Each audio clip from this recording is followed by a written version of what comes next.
হৈ চিলিকিল নগাঁৱৰ চাইকেল মেৰামতি কৰা এজন মেকানিকৰ জীয়ৰী অঞ্জু দে নগাঁৱৰ চামগুৰি উচ্চতৰ মাধ্যমিক বিদ্যালয়ত পঢ়া শুনা কৰি উচ্চতৰ মাধ্যমিক পৰীক্ষাৰ ফলাফলত দৰিদ্ৰ পৰিয়ালৰ যুৱতী অঞ্জু দে নামৰ যুৱতীগৰাকীয়ে 83% নম্বৰেৰে 4টাকৈ বিষয়ত লেটাৰ মাৰ্ক পাই সুখ্যাতিৰে উত্তীৰ্ণ হৈছে। নগাঁৱৰ চামগুৰিৰ এজন ক্ষুদ্ৰ চাইকেল মেকানিক অৱন দে আৰু পূৰ্ণিমা দেৰ জীয়ৰী অঞ্জু দেৰ সাফল্যত আনন্দত আত্মহাৰা পিতৃ মাতৃৰ লগতে স্থানীয় ৰাইজ। অঞ্জু দেৰ সপোন ভৱিষ্যতে এগৰাকী শিক্ষক হোৱাৰ মন। নমস্কাৰ, মোৰ নাম শ্ৰী অঞ্জু দে, চামগুৰি।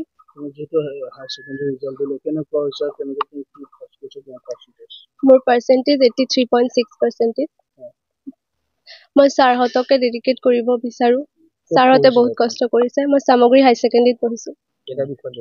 4টা পলিটিকেল চায়েন্স, অসমীয়া, হিষ্ট্ৰী আৰু স্বদেশ অধ্যয়ন। তুমি ভাবিছিলানে এটা ভাল ভাবিছিলোঁ। যেহেতু দেখিবলৈ পোৱা যায় যে প্ৰাইভেট স্কুল কলেজত যিসমূহ ছাত্ৰ ছাত্ৰী পঢ়ে তেওঁলোকে এটা কৰে যে চৰকাৰী বিদ্যালয়ৰ ছাত্ৰ ছাত্ৰী ইমান ভালকৈ পাছ কৰিব নোৱাৰে, এটা কথা কয় আৰু এইটো নিজৰ লগত কথা। আমি চৰকাৰী স্কুলত পঢ়িও ভাল ৰিজাল্ট কৰিব পাৰি। আজিকালি কিমান প্ৰাইভেট স্কুলত পঢ়ে, সিহঁতো ভাল ৰিজাল্ট কৰিব নোৱাৰে। চেষ্টা কৰিলে চব পাৰি। চামগুৰি। ঘৰত মা দেউতা। দেউতা চাইকেল মেকাৰ। চামগুৰি। মা একো নকৰে, হাউচ ৱাইফ। কেনেকুৱা লাগিছে আজি মনটো? ভাল লাগিছে। কি হোৱাৰ সপোন আছে তোমাৰ? টিচাৰ। এতিয়া কি কৰিবা তুমি? এতিয়া মই BA পঢ়িম। অঞ্জু দে। কি কব, ছোৱালী এটা ভাল ৰিজাল্ট কৰিছে, এটা সুনাম কঢ়িয়াই আনিছে ঘৰখনৰ লগতে অঞ্চলটোত। ছোৱালীকতো পঢ়াব প্ৰাইভেট স্কুলত পঢ়াব পৰা নাই। দেউতাৰো ইমান বিজনেছ ভাল নহয়।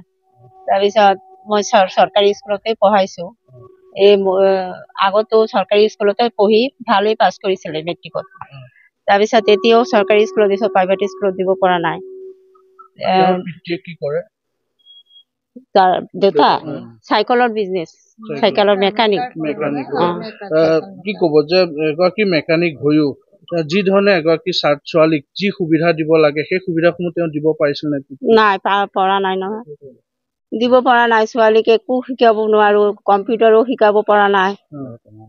মানে বহুত অসুবিধা। কোনো ৰকমে কষ্ট কৰি চৰকাৰী স্কুলতে পঢ়াই আছো। টিউচনো দিব পৰা নাই। ছোৱালী নিজেই পঢ়িছে। কেনেকুৱা লাগিছে এতিয়া আপোনাৰ? ছোৱালীয়ে পাছ কৰিছে, মনটো বৰ ভাল লাগিছে। কষ্ট কৰি পঢ়িছে। মই একো সুবিধা, আমি মাক দেউতাকে একো সুবিধা দিব পৰা নাই। ভিডিঅ' জাৰ্নেলিষ্ট মৃণালৰ সহযোগত নগাঁৱৰ পৰা বিভূতি বৰাৰ ৰিপৰ্ট, সুহুনা লাইভ।